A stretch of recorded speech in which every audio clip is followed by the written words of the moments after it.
আপনি কি জানেন ফেসবুক তৈরির পেছনের গল্পটা কেমন ছিল? কিভাবে এটি হয়ে উঠল বিশ্বের অন্যতম জনপ্রিয় সোশ্যাল মিডিয়া প্ল্যাটফর্ম? আসসালামু আলাইকুম বন্ধুরা, ওয়েলকাম টু মাই চ্যানেল। আজ আমরা জানব ডেভিড ফিঞ্চার পরিচালিত ও অ্যারন সরকিনের লেখা মাস্টারপিস দ্য সোশ্যাল নেটওয়ার্ক মুভিটি সম্পর্কে। এই মুভিটি শুধু ফেসবুকের জন্মের গল্প নয়, এটি বন্ধুত্ব, বিশ্বাসঘাতকতা, উচ্চাকাঙ্ক্ষা এবং আধুনিক সমাজের জটিল সম্পর্কের একটি গভীর চিত্র তুলে ধরে। তো চলুন শুরু করা যাক। সাল 2003। হার্ভার্ড ইউনিভার্সিটির এক ফ্র্যাটার্নিটি পার্টিতে বসে কথা বলছে মার্ক জাকারবার্গ ও তার girlfriend areca. Mark Zuckerberg Harvard ইউনিভার্সিটির একজন ছাত্র ও একজন কম্পিউটার প্রোগ্রামিং জিনিয়াস। এরিকার সাথে মার্কের চিন্তাভাবনার বিস্তর ফারাক থাকায় এক পর্যায়ে এরিকা মার্কের সাথে ব্রেকআপ করে এবং তাৎক্ষণিক সেখান থেকে চলে যায়। এরিকার চলে যাওয়া মার্ক মোটেও স্বাভাবিকভাবে নিতে পারেনি। সে দ্রুত তার হোস্টেলে ফিরে আসে এবং এরিকা সম্পর্কে বাজে মন্তব্য করে ইন্টারনেটে ব্লগ পোস্ট করে। সেই রাতেই সে হার্ভার্ডের ডেটাবেজ হ্যাক করে সব ছাত্রীদের ছবি কালেক্ট করে এবং তার বন্ধু এডওয়ার্ডো সাভারিনের সাহায্য নিয়ে ফেসম্যাশ নামে একটি ওয়েবসাইট তৈরি করে, যেখানে হার্ভার্ডের ছাত্রীদের ছবি তুলনা করে তাদের হট অর নট রেটিং দেয়া হয়। সাইটটি রাতারাতি ক্যাম্পাসে ভাইরাল হয়ে যায় এবং হার্ভার্ডের সার্ভার ক্র্যাশ করে। ইউনিভার্সিটি কর্তৃপক্ষ মার্কের বিরুদ্ধে শাস্তিমূলক ব্যবস্থা নেয় এবং তাকে 6 মাসের জন্য একাডেমিক প্রভিশনে পাঠায়।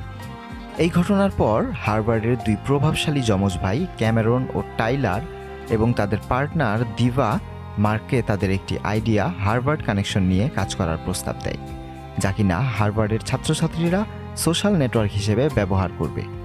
মার্ক তাদের প্রস্তাবে সাথে সাথেই রাজি হয়ে যায়, কিন্তু মার্ক সেখান থেকে ফিরে এসে তার বন্ধু এডওয়ার্ডোকে একটি পার্টি থেকে ডেকে এনে তার একটি আইডিয়ার কথা শেয়ার করে, যেখানে সে পুরো হার্ভার্ডের সোশ্যাল এক্সপিরিয়েন্সকে ইন্টারনেটে আনবে।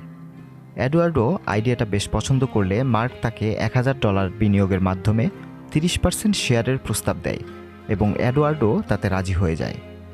এদিকে মার্ক পুরোদমে তার সাইটের কাজ শুরু করে দেয়, আর অন্যদিকে হার্ভার্ড কানেকশনের ছেলেরা মার্কের সাথে বারবার যোগাযোগ করার চেষ্টা করে, কিন্তু মার্ক তাদের সাথে দেখা না করে তাদেরকে বিভিন্নভাবে এড়িয়ে যায়।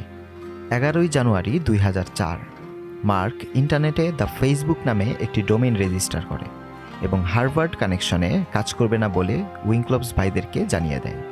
উইংক্লবসরা তাতে বেশ রেগে যায় এবং মার্কের বিরুদ্ধে আইনি ব্যবস্থা নেওয়ার চিন্তা করে।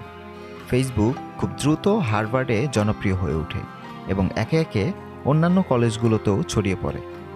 এই সময় মার্কের জীবনে আসে শন পার্কার, একজন বিতর্কিত কিন্তু প্রভাবশালী ইন্টারনেট উদ্যোক্তা। শন মার্ককে ফেসবুকের বিস্তৃতি ঘটাতে সাহায্য করে এবং তাকে নতুন দিগন্ত দেখায়। সে মার্ককে শেখায় কিভাবে বড় বিনিয়োগকারীদের দৃষ্টি আকর্ষণ করতে হয়। ফেসবুকের জনপ্রিয়তা বাড়ার সাথে সাথে মার্কের জীবনে পরিবর্তন আসতে শুরু করে। সে একদিকে যেমন সাফল্য আর খ্যাতির শিখরে পৌঁছায়, অন্যদিকে তার বন্ধুদের সাথে তার সম্পর্কের অবনতি ঘটে।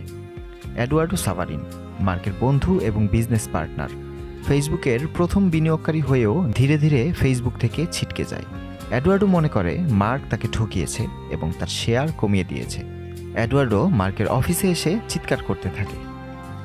এদিকে হার্ভার্ড কানেকশনের ছেলেরা দাবি করে যে মার্ক তাদের আইডিয়া চুরি করেছে। তারা মার্কের বিরুদ্ধে মামলা করে।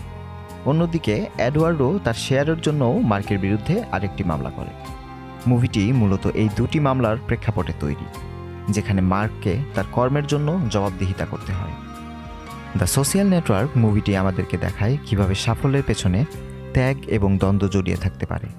মার্ক একই সাথে বুদ্ধিমান, উদ্ভাবনী এবং কিছুটা আত্মকেন্দ্রিক। তার মধ্যে যেমন নতুন কিছু করার প্রবল ইচ্ছা আছে, তেমনি সাফল্যের জন্য সে অনেক কিছু করতেও প্রস্তুত। এই মুভিটি অনেকগুলো প্রশ্নের জন্ম দেয়। বন্ধুত্ব কী? সাফল্য কী? নৈতিকতার মানে কি? মার্ক জাকারবার্গের কাজ কি সঠিক ছিল? এইসব প্রশ্নের উত্তর আপনাদের নিজেদের খুঁজে বের করতে হবে। আশা করি এই ভিডিওটি আপনাদের দ্য সোশ্যাল নেটওয়ার্ক মুভিটি বুঝতে সাহায্য করেছে। এই ভিডিওটি যদি আপনাদের ভালো লেগে থাকে তাহলে লাইক, কমেন্ট এবং শেয়ার করতে ভুলবেন না, আর চ্যানেলটি সাবস্ক্রাইব করে পাশে থাকুন। ধন্যবাদ।